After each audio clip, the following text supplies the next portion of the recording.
Shalom. C'est une autre fois, bienvenue Beth Ariel. Bienvenue à ceux qui nous suivent en ligne et spécialement la belle île de Jamaïque qui nous écoute présentement à travers Facebook et YouTube parce que vous savez, peut-être pour nous réchauffer un peu parce que hier il faisait seulement 5 degrés Celsius. Donc on est content de vous avoir avec nous. Je remercie Seigneur qu'on arrive à la fin, vers une fin de la pandémie et que les restrictions s'ouvrent un peu et bientôt on souhaite que toute l'Église puisse se rencontrer à nouveau ensemble. Je vais vous dire, on est content de ça. Bientôt on va pouvoir se rencontrer ensemble comme avant. Mais quand je lis les nouvelles, je dois vous dire que mon cœur se brise pour Israël. Mon cœur se brise car le peuple juif présentement est difficile parce que la haine grandit toujours comme un déluge on dirait qu'il ne veut pas arrêter. Alors qu'il y a beaucoup d'actions anti-juives qui se passent dans le monde, il est arrivé quelque chose de spécial.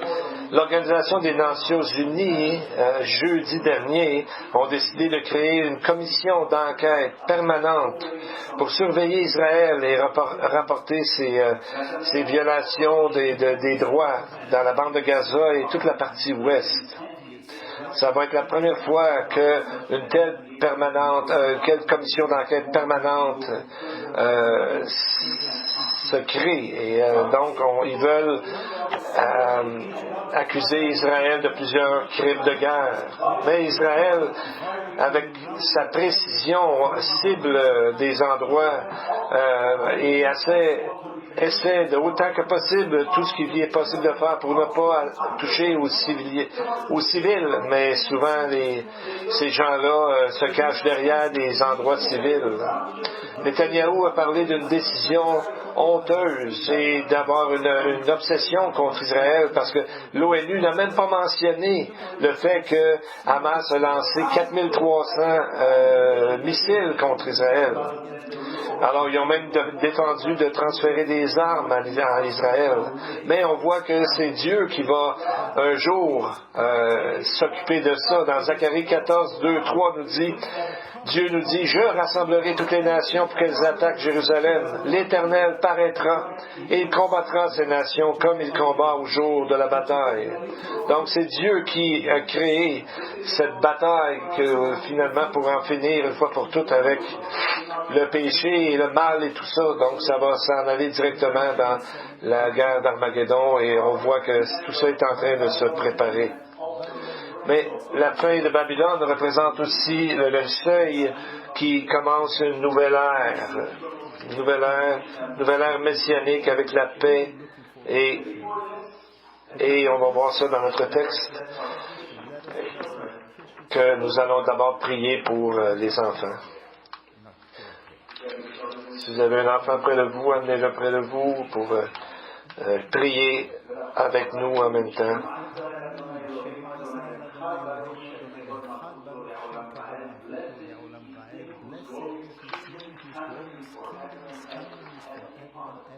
We ask that for your strong arms of protection be around our children, that they may be held safely in your love, especially in these uncertain times.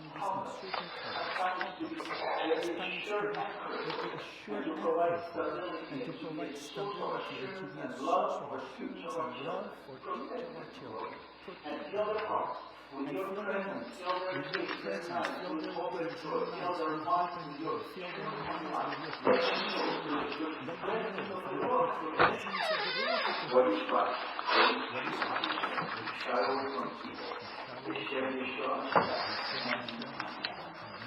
So let's open up our Bibles to Revelation chapter 18. Ouvrons nos Bibles à Apocalypse chapitre 18. Je m'excuse, j'ai plus de son du tout, donc Je vais essayer d'ouvrir la porte pour entendre le mieux possible, mais j'ai plus de son du tout. Et je ne peux... Ah, OK.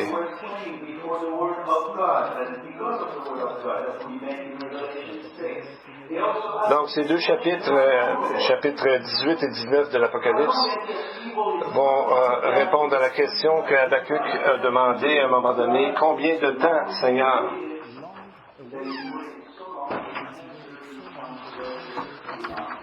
Alors, dans ce chapitre que nous allons voir, et la réponse à ça, combien de temps? Dans Apocalypse 6, on a vu aussi que il y a des gens là, qui ont été tués à cause de la parole de Dieu. Et eux aussi demandaient combien de temps, Seigneur, avant qu'ils règlent le problème. Donc ça, c'est la réponse tant attendue de Dieu que nous allons voir. Et ces chapitres 18-19 nous montrent des choses qui arrivent pour la première fois. Par exemple, c'est la première fois qu'on entend le terme « lac de feu ». C'est la dernière demeure pour tout ce qui est mal, un endroit qu'on appelle communément l'enfer. Jusqu'à maintenant, cet endroit a été vide et les premiers occupants qui vont être là, qui vont l'occuper cet endroit, vont être la bête et le faux prophète. On dit que après avoir fait beaucoup de ravages sur la terre, c'est là qu'on va les envoyer. Et on dit qu'ils vont être là pour toujours, au siècle des siècles. Et c'est dans ces passages que nous allons voir aussi qu'on entend que la première fois que Satan va être lié, amené dans le Hadès, dans l'enfer, pour une période de 1000 ans, la longueur des temps messianiques, au fond. Ensuite, il va aller rejoindre les autres dans le lac de feu pour toujours, éternellement. C'est ici aussi qu'on entend la première fois le mot « le mariage de l'agneau ».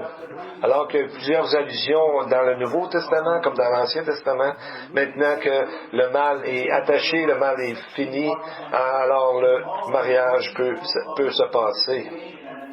Et c'est la première fois dans ce chapitre, dans tout le Nouveau Testament, qu'on lit le mot « Alléluia ».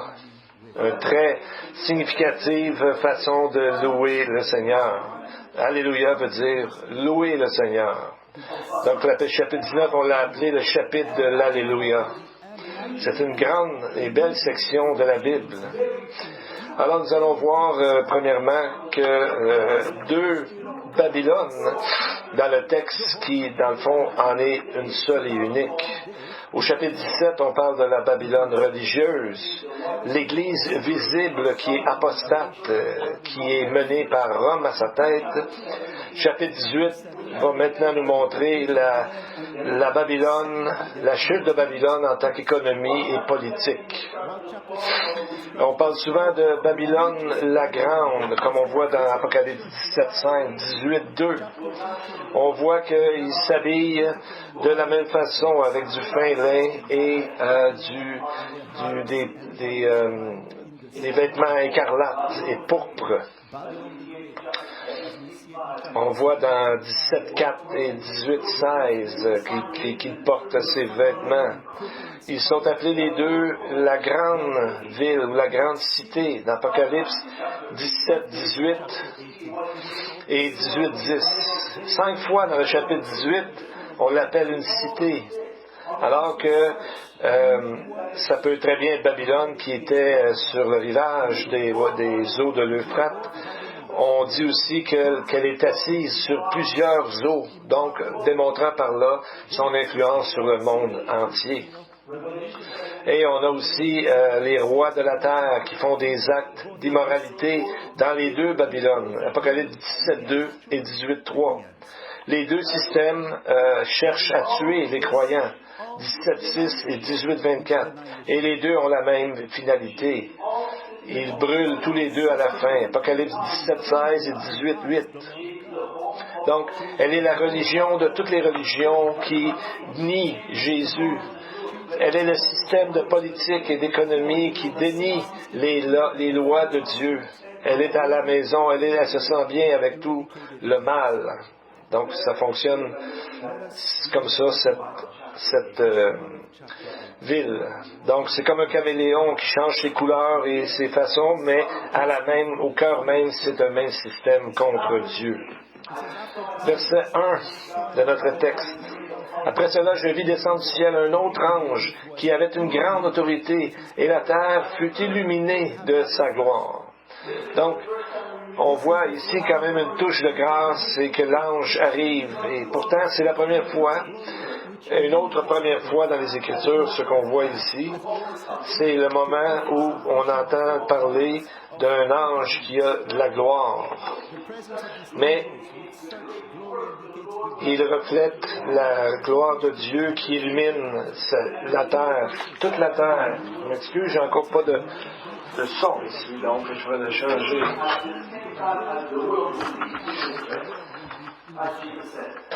Donc, qui illumine toute la terre, c'est ce qui va arriver à la fin.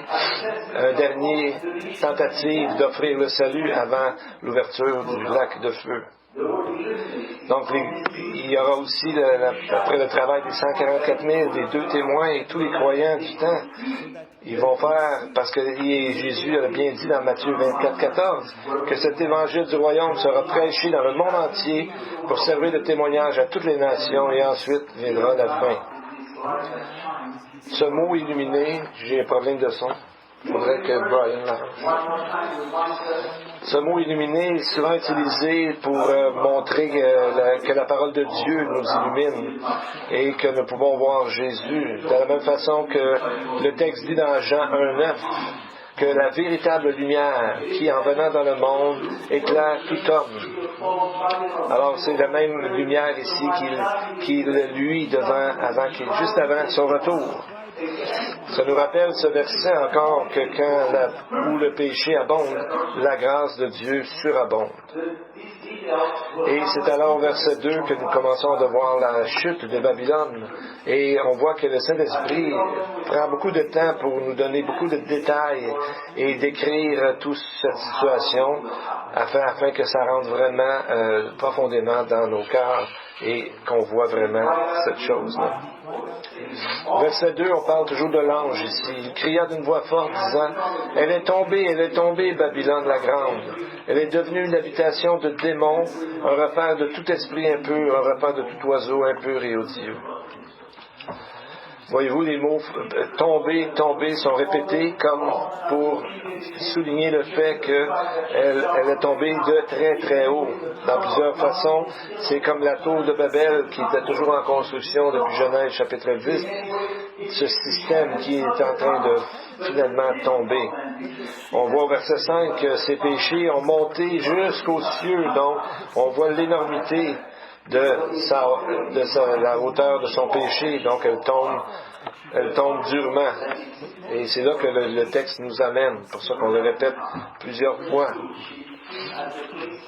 On voit aussi qu'est-ce que ce système est devenu. Il est devenu comme une place d'une habitation de démons, comme une prison ou une cage, un repère de tout esprit impur. Babylone était à ce moment-là la maison des démons et du mal. Mais pourquoi parler en particulier d'oiseaux et non pas d'animal sauvage? Ça nous rappelle les oiseaux et donc les animaux, ça nous rappelle la parabole du grain de moutarde, où est-ce que Jésus parle d'un symbole de la croissance de ce buisson, dans le fond, qui est devenu un arbre, et qui le compare, dans le fond, à une église visible, mais qui est apostate, et qui grandit hors de proportion dans ce monde. Donc, c'est comme la mauvaise herbe, ça grandit sans aucun contrôle. La loi juive interdisait aux gens d'avoir des arbres de moutarde dans leur village ou dans leur ville. Mais on voit ici les versets 31 à 32, ce que Jésus a dit. Il leur proposa une autre parabole, disant, « Le royaume des cieux est semblable à un grain de sénévé qu'un homme a pris et semé dans son champ. C'est la plus petite de toutes les semences, mais quand il a poussé, il est plus grand que les légumes et devient un arbre, de sorte que les oiseaux du ciel viennent habiter dans ses branches. » Donc, le dernier partie, c'est une citation mot pour mot du texte de Daniel 4.12, lorsqu'il a donné l'interprétation au roi de Babylone par rapport à son rêve. Et c'est comme ça que Daniel a interprété le rêve. Il parle du rêve, de l'arbre. Il a dit à Nebuchadnezzar, par rapport à cet arbre, dans son rêve, son feuillage était beau et ses fruits abondants. Il portait de la nourriture pour tous. Les bêtes des champs s'abritaient sous son ombre. Les oiseaux du ciel faisaient leur demeure parmi ses branches. Et tout être vivant tirait de lui sa nourriture. Et ensuite, dans la vision, Daniel décrit que ça va tomber et que cet arbre sera coupé. Sera complètement coupé. Donc, Daniel, dans la prophétie, montre ici la chute de Babylone. Donc, Jésus dit, lui, de sa parabole, de montrer la chute de l'Église visible. Mais il y a encore plus qu'il y a dans ce chapitre 18 qu'il y a pour nous. Parce que déjà, on voit que Babylone était connu comme étant un système contre Dieu et contre le peuple d'Israël aussi à ce moment-là.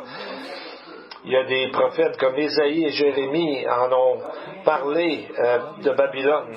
Et beaucoup ne pouvaient pas trouver exactement ce qui en était, mais on voit ici que Jean nous décrit cela, donc fait le lien avec certains textes. Dans Ésaïe 34, il parle aussi là, de la chute de Babylone. Et il est dit, le texte dit, « Le pélican et le hérisson la posséderont, la chouette et le corbeau l'habiteront. On y étendra le cordeau de la désolation et le niveau de la destruction. » Donc, on voit que les traductions sont assez étranges là-dessus, parce que c'est vraiment des devinettes. Les gens ont essayé de deviner, parce que pélican, l'autre c'est un porc-épic et d'autres choses. Donc le pasteur va lire plusieurs versions, surtout en anglais, mais je vais les traduire en français. J'ai pas vu toutes les versions, mais on parle souvent du pélican et du porc-épic. Il y en a qui parlent du cormoran et d'un autre genre d'oiseau. L'autre appelait ça le hibou du désert et un autre genre d'hibou. Donc on a souvent... il y en a qui parlent de vautours et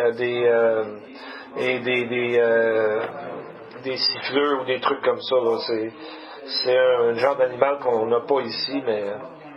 Donc, on voit que personne ne sait exactement quel genre d'animaux c'était. Les commentateurs rabbiniques non plus ne s'entendent pas. Pourtant, un d'eux, Abarbanel, un rabbin très connu au temps des médiévaux, disent que c'était les symboles de la malédiction et la dévastation. Mais, il nous est dit dans Apocalypse 18, Jean, il les identifie comme une habitation de démons, un repère de tout esprit impur. Donc, on voit la profondeur de ce système contre Dieu qui a été raconté par Daniel, Ésaïe, Jérémie et Jean maintenant. Vous savez, il y a deux mots qui sont utilisés pour... nous rappeler un peu quand Satan est tombé dans Genèse 1-2. C'est dit que la terre était informe et vide, tohu vabohu. Ces mots se trouvent exactement dans le texte qu'on a vu de Ésaïe. Bohu, ça veut dire désolation, et tohu veut dire confusion. Donc, on voit que c'était pendant les 6 jours de la création ou pendant que le monde que Dieu le refaisait. Dans plusieurs manières, ces démons ont toujours voulu amener sur la terre la désolation et le vide et la désolation. Et voyez qu'à cause de sa présence permanente dans ce monde, on voit que il y a toujours un avis un enseignement qui nous est donné. Apocalypse 18, verset 4. « Sortez du milieu d'elle, mon peuple, afin que vous ne participiez pas à ses péchés et que vous n'ayez pas peur à ses fléaux, à tout ce qui va lui tomber dessus. » C'était la même chose que le message de Jérémie, quand il a dit que les gens qui étaient à Babylone captifs, Jérémie leur a dit, 51, verset 45, « Sortez du milieu d'elle, mon peuple, que chacun sauve sa vie en échappant à la colère ardente de l'Éternel. » Donc, on voit, c'est la même chose. Dans la loi du Seigneur aussi, il nous est dit dans 2 Corinthiens 6, 17, « Sortez du milieu d'eux et séparez-vous, dit le Seigneur. Ne touchez pas ce qui est impur et je vous accueillerai. » 2 Corinthiens 6, 16. Donc, ça a toujours été un dilemme pour les croyants de tous les temps. Comment vivre dans ce monde et ne pas participer au mal dans ce monde. Voyez-vous ce que ces 4 textes nous disent dans Apocalypse, Ésaïe, Jérémie, Corinthiens, de se séparer, de sortir d'elle, mon peuple, Dieu dit, donc de se séparer. Donc, c'est la marque d'un croyant mature qui est capable de se séparer du monde, se séparer de tout ce qui est mal. Quand on reste et on est attiré par les choses de ce monde, les chances sont très grandes, bien sûr, que nous allons tomber, nous aussi, un peu comme Lot. Là, quand il a vu la belle plaine verte et que tout fonctionnait bien, et on voit que tranquillement, il reste proche de Sodome et Gomorrhe. Ensuite, il vit dedans. Ça a pris 2 anges pour le sortir de là. Aujourd'hui, avec la COVID-19, on nous dit de garder une distance et de se laver les mains. C'est un peu la même image. Nous sommes dans ce monde et spirituellement, bien, il faut prendre des distances et avec certaines faussetés, certaines personnes, etc. et aller à Dieu pour que Dieu nous purifie. Donc, il faut vraiment se tenir près de Dieu, près de sa parole pour nous aider à passer à travers. Parce que si on met notre force, nos pensées, si on met ça dans ce monde-ci, bien ça va nous porter préjudice, ça va nous causer beaucoup de problèmes, beaucoup de mal, parce qu'on ne doit pas se confier à ce monde, mais en notre Dieu. On va voir ce que ce monde avait à offrir et encore à offrir. Verset 9. « Et tous les rois de la terre qui se sont livrés avec elle à la débauche et au luxe pleureront et se lamenteront à cause d'elle quand ils verront la fumée de son embrasement. » Donc on voit un très grand désappointement. Même les rois, en fait ce n'est pas vraiment des rois, mais ce sont des chefs du monde qui vivent comme des rois. Et on voit qu'ils pleurent et se lamentent. De pleurer et de pleurer avec profusion de tristesse ou de détresse. Se lamenter et comme se frapper la poitrine de désespoir. On voit qui pleure et se lamente. Il y a les rois au verset 9, les marchands au verset 11 et au verset 15, et ensuite tout le peuple pleure et se lamente au verset 19. Donc, on voit qu'il s'écriait. Donc, dans le grec, c'est de crier en horreur, de faire un cri d'horreur. Pourquoi ils pleurent tellement? Parce que les gens de ce monde, ceux qui habitent dans ce monde, comme l'Apocalypse nous le dit, ont mis tout leur espoir dans des choses qui ne durent pas. À la fin, il leur arrive un grand désappointement parce qu'ils ont mis leur cœur et leur âme dans quelque chose qu'ils pensaient que c'était permanent, mais c'est quelque chose de vanité, c'est quelque chose de temporaire qui passe comme une vapeur. Et c'est ce que Dieu veut qu'on fasse pas ça. Et on voit 3 fois le texte nous dit qu'ils se sont enrichis. Verset 3, 15 et 19. Enrichis de quoi? De faux espoirs. Le mot ploutéo vient d'un mot qui veut dire rempli, accompli, satisfait. Donc ils croyaient qu'ils avaient atteint le ciel sur la terre, que tout allait bien. Et ils sont tombés de très haut. Et c'est là la tromperie de Babylone. Donc il nous est dit aussi que nous devons ne pas mettre notre confiance dans les choses du monde. Jésus l'a dit clairement dans le sermon sur la montagne. Il a dit, Matthieu 6, verset 19, « Ne vous avancez pas des trésors sur la terre où la teigne et la rouille détruisent, et où les voleurs percent et dérobent, mais amassez-vous des trésors dans le ciel où la teigne et la rouille ne détruisent pas, et où les voleurs ne percent ni ne dérobent. » Alors c'est exactement ce que les rois, les marchands et le peuple croyaient, qu'ils pouvaient garder ça et que ça ne se détruirait jamais, mais non, c'est pas le cas. La teigne, dans le grec, c'est le mot séis, qui vient ressemble à un mot hébreu, race, qui est une mythe, un insecte qui mange, qui détruit tous les tissus. Donc, c'est un de leurs problèmes d'avoir les tissus. Et donc, motte, c'est une mythe aussi, est une image de la fragilité en fait, le mot parle de la nourriture en tant qu'idée. Je veux dire, le deuxième mot qu'on parle, c'est la rouille. En fait, la rouille, c'est le mot qui a rapport avec la nourriture pour montrer que tout ça se pourrit très rapidement. Et non seulement ça, mais Apocalypse 18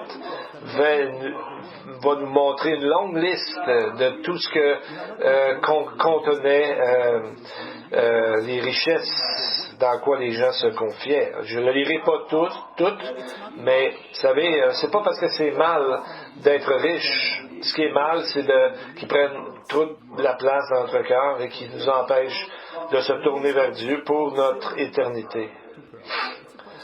Donc, on va lire différentes choses de l'or, des bois d'importés, de très chers. On pense qu'ils venaient du Maroc à ce moment-là. Et on voit que dans la liste, ça commence par l'or. On dit que dans l'histoire, le statut social et la joie personnelle étaient mesurés par l'abondance d'or que quelqu'un avait. L'autre, on parle du fin lin. Même fin lin, dans l'histoire du riche et de Lazare, dans Luc 16. Donc, on voit que tout le fin lin du riche n'a pas servi à le sauver, mais au contraire, il est mort comme ça. Donc, l'autre chose, c'est de mettre des vêtements écarlates. Alors, on dit que les gens qui voulaient paraître, ils voulaient faire un show, mettaient des habits rouges. On parle aussi du marbre, qui était une des pierres qu'on trouvait dans la plupart des temples et dans les maisons des riches. Mais on voit ici qu'il y a 29 articles, juste un de moins que 30.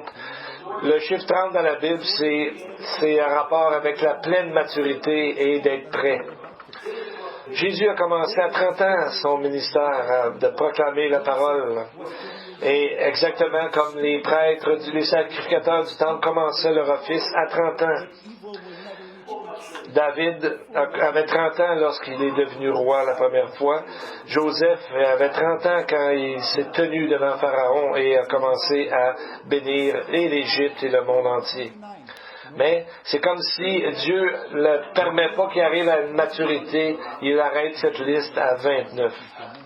Mais le plus surprenant et même triste, c'est le dernier de ces éléments qui font la richesse. C'est quoi? Les âmes d'hommes. Ça, on pourrait dire, c'est la psyché, c'est la pensée de l'homme, c'est le but ultime de Satan. Et c'est pour ça qu'il attaque toujours les pensées des gens, comme un bonhomme qui attire un enfant avec des bonbons pour faire le mal. Alors, c'est toujours comme ça que le Satan s'y prend pour en arriver à ce que l'homme, même le plus intelligent, vienne à nier Dieu. Il y en a qui ont dit que c'est comme si c'était des esclaves, comme si ils disaient ben ça se peut pas parce qu'il n'y a plus d'esclaves maintenant. Mais il y a beaucoup d'esclavage si on regarde alentour. C'est juste que ça prend souvent des formes plus subtiles, comme l'esclavage d'un employeur qui ne paye pas bien ses employés, ou quand un homme abuse sa femme. Donc, l'esprit d'esclavage, c'est quand on dégrade la valeur d'une personne. Donc, la loi mosaïque et le Nouveau Testament ont écrit comme sur ce sujet afin de ne pas être porté à l'esclavage ni spirituellement, ni de façon physique dans notre vie non plus. Donc, on voit qu'il n'y a pas un homme qui en vaut plus qu'un autre. Aucune race n'est mieux qu'une autre. Donc, Philippiens 2:3 dit que par humilité, que chacun regarde les autres comme étant meilleurs que lui. Quand un croyant en arrive à cet état d'amour, bien, il est vraiment, on peut dire qu'il est vraiment un chrétien mature. On peut dire qu'il a atteint le chiffre 30. Donc, 12 fois dans les épîtres et dans les évangiles, il est dit de s'aimer l'un l'autre, s'aimer les uns les autres. Pas seulement notre ami ou notre frère, mais tous ceux qui sont scellés de l'Esprit de Dieu, parce que chacun est de tellement grande valeur pour Dieu. C'est une vérité qu'il faut vraiment garder au cœur de notre vie. On va entendre une répétition ici dans versets 22 et 23. Et l'on n'entendra plus chez toi les sons des joueurs de harpe, des musiciens, des joueurs de flûte et des joueurs de trompette. On ne trouvera plus chez toi aucun artisan d'un métier quelconque. On n'entendra plus chez toi le bruit de la meule. La lumière de la lampe ne brillera plus chez toi, et la voix de l'époux et de l'épouse ne sera plus entendue chez toi, car tes marchands étaient les grands de la terre, toutes les nations étaient séduites par tes enchantements. Donc on voit ici, à chaque fois, on n'entendra plus chez toi, on n'entendra plus chez toi, 4 fois dans ces versets. Donc, et 1 au début de chacun des versets, donc ça fait 6 en tout. Donc, c'est un mot en grec, c'est éti, on n'entendra plus chez toi. 6 fois, donc on voit ces chiffres, c'est le chiffre de l'homme. L'homme a été créé le 6e jour, et toutes ces richesses qui s'accumulent, on voit qu'à la fin, ça va tout tomber, tout se détruire. Au verset 23, on dit « La lumière de la lampe ne brillera plus chez toi. » À quelle lampe, quelle lumière on peut parler? Sûrement la lumière des philosophies du monde et des sciences sur laquelle plusieurs basent leur vie. La lumière de plusieurs religions qui promettent un grand futur éternel, mais alors qu'on le trouve seulement dans Jésus, ces choses-là vont disparaître. Mais il y a une autre chose assez surprenante. Le mot « en 1 heure » qui arrive 3 fois dans ces textes. Verset 10, « En 1 seule heure est venu ton jugement. » 16, « En 1 seule heure, tant de richesses ont été détruites. » Verset 19, « La grande ville, en 1 heure, en 1 seule heure, elle a été détruite. » Donc on voit ici, ça a duré pendant des milliers d'années, mais là, ça sera arrêté dans 1 seule heure. Donc, ces illusions, ces croyances vont s'en aller pour toujours et vont partir dans très peu de temps. Mais qui sont ces marchands, en fait, on les mentionne 4 fois dans ce chapitre? On pourrait traduire littéralement ceux qui voyagent. C'est ceux qui achètent et vendent. Et ça me fait penser à une prophétie de la fin des temps. Dans Daniel 12, verset 4, qui est le dernier chapitre, où est-ce qu'il parle de la fin des temps. Et il est dit, « Toi, Daniel, tiens secrète ces paroles et scelle le livre jusqu'au temps de la fin. Plusieurs alors voyageront et la connaissance augmentera. » Parfois, au lieu de voyageront, c'est traduit, je ne sais pas pourquoi, le liront, mais c'est vraiment le mot voyager. Seulement en Amérique du Nord, avant la COVID, il y avait à peu près 4000 avions dans le ciel, n'importe quel jour de la semaine. C'est tout un paquet de voyageurs et de plusieurs marchands. On voit que les avions se remplissent à nouveau de voyageurs. Et on peut voir la finalité de tout ça au verset 21.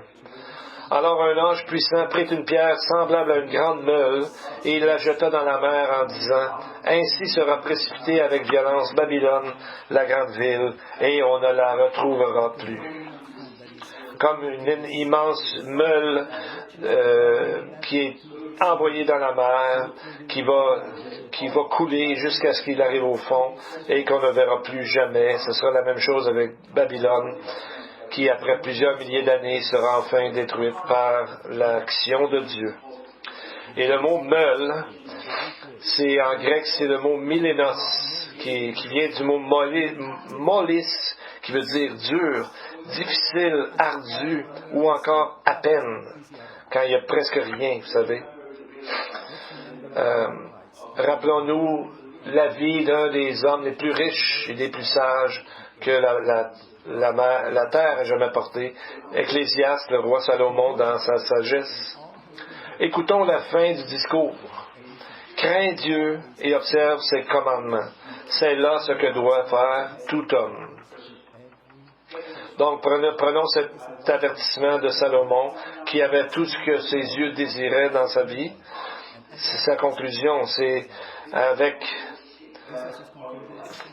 ce que nous devons faire, c'est chercher Dieu avec notre vie, au plus profond de nous. C'est la seule façon d'être vraiment heureux, de remettre notre recherche du bonheur, quoi qu'on fasse. Si on met Dieu en premier, nous serons bénis. Tu as pensé une histoire qu'un fils qui était allé étudier à l'université, à la fin de l'année, qui a écrit à sa mère, il a écrit un texto à sa mère, j'ai tout manqué, prépare papa. Sa mère lui a répondu, papa est préparé, toi prépare-toi.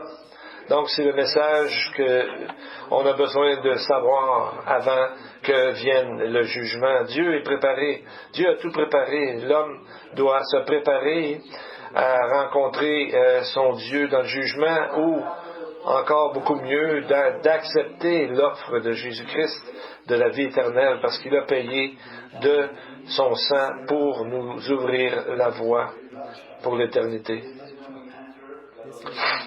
Et bientôt, on va rentrer dans le chapitre 19, mais on a juste le temps de regarder à l'introduction. Qu'est-ce qui arrive après la chute de Babylone au chapitre 18? Eh bien, c'est le chapitre qu'on a appelé le chapitre de l'Alléluia. Dans les 6 premiers versets, il y a 4 Alléluia. Et c'est les seules fois que le mot Alléluia est mentionné dans le Nouveau Testament. Ce mot veut dire de louer Dieu, de louer Yahweh, Hallel, pour louer, et Yah, pour Dieu, le nom de Dieu Yah, qui est le mot Yahweh en plus court, le nom propre de Dieu. Donc on voit dans le mot Alléluia se trouve seulement dans 2 livres de la Bible, dans le livre des Psaumes et ici dans l'Apocalypse. Il est mentionné 23 fois dans les Psaumes. La première mention ici, c'est dans Apocalypse 19. Et le premier Alléluia est Psaume 104, verset 35. Que les pécheurs disparaissent de la terre et que les méchants ne soient plus. Mon âme bénit l'Éternel, louez l'Éternel. Donc c'est vraiment la même chose que lorsque la chute de Babylone, il est dit Alléluia, le salut et la gloire et la puissance appartiennent à notre Dieu. Notons les 3 choses ici, le salut, la gloire et la puissance. Donc ça nous montre ici la triunité ou la trinité de Dieu. Le salut, c'est le mot de Jésus, c'est son nom, Yeshua. La gloire, c'est la Shekinah glory, la gloire de l'Éternel. C'est comme ça qu'on appelait le Saint-Esprit. Et la puissance, dynamis en grec, on parle de celui qui est et qui était et qui vient, qui est tout-puissant, Dieu le Père. Donc on parle de la grande multitude au ciel et on voit que au verset 4, la voix de la grande multitude, après que les 24 anciens qui représentent l'Église et les 4 anges, qu'est-ce qu'ils ont fait? Ils ont tombé sur leur face et adorèrent Dieu qui est assis sur le trône en disant Amen, Alléluia. Ensuite au verset 6, et tous disent Alléluia, car le Seigneur notre Dieu, le Tout-Puissant, règne. Finalement, il règne. C'est un moment que les croyants et les gens attendent depuis toutes des milliers d'années. Je voudrais terminer avec ce qui est arrivé avec Jean, chapitre 19, verset 10. Je tombais aux pieds de l'ange pour l'adorer, mais il me dit, garde-toi bien de le faire. Je suis ton compagnon de service et celui de tes frères qui ont le témoignage de Jésus. Adore Dieu, car le témoignage de Jésus est l'esprit de la prophétie. Comment pouvons-nous expliquer ce verset-là? Une des choses, c'est que on peut savoir, c'est que Jean n'adorerait pas un ange volontairement. Ça doit être une erreur de s'est trompé de personne. Parce qu'après, on voit qu'on a vu au chapitre 18, verset 1, c'est la première fois que le mot gloire est associé à un ange. Et peut-être que dans cette grande expérience-là, Jean s'est agenouillé pour adorer Dieu, mais l'ange pensait peut-être qu'il se penchait vers lui et non vers Dieu. On ne sait pas, mais en tout cas, on est sûr que Jean n'a pas fait ça exprès. En même temps, l'Esprit, je crois, a laissé ça pour un message très important. Le premier de ces 2 messages, c'est l'ange a pensé que quelqu'un est en train de l'adorer. Et qu'est-ce qu'il a dit, l'ange? Adore Dieu.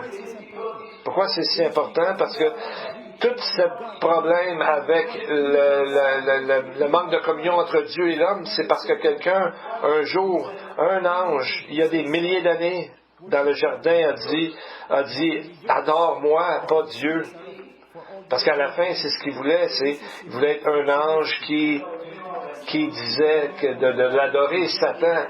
Mais à la fin de l'histoire, c'est un ange qui dit adore Dieu.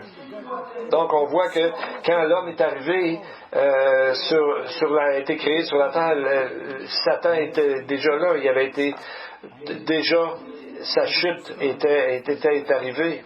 Donc, c'est comme une histoire de Ève jusqu'à Jean, un ange qui l'a fait tomber Ève et Jean qui décrit un ange qui dit d'adorer Dieu.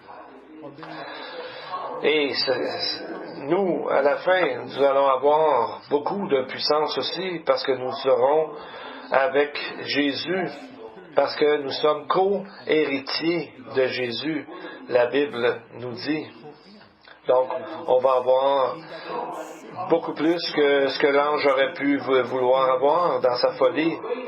On nous dit qu'il nous sera donné autorité sur les nations, chapitre 2, verset 26. Et Apocalypse 19, verset 9, à la fin du verset, il est dit, ce sont les véritables paroles de Dieu. Peut-être que ça nous est donné pour dire, pour voir comment c'est difficile à comprendre toutes les richesses que Dieu nous a données. Laissez-moi vous dire, c'est nous les riches. Amen. As a prayer today, I will recite the Kaddish in English. The Kaddish is a term deriving from the Aramaic word kadosh, meaning holy. It is a prayer of sanctification where God's holiness is proclaimed. Vitkadal Vilkadash Shemerabah, may the great name of the Lord be magnified and sanctified in the world which he created according to his will. May his kingdom rule and redemption take seat. May he lead his Messiah into our path always during our days and through the life of the whole house of Israel and the life of all believers, doing so quickly and soon. And let them say amen. May his name be blessed, praised, made known, exalted, elevated, and honored. And may the blessed name of the Holy One be above all blessings and hymns and praises and consolation that are given in the world. And to the congregation, the Lord bless you and keep you. The Lord makes his face shine upon you and be gracious to you. The Lord lift up his countenance upon you and give you peace. Amen and amen. May the Lord bless you all.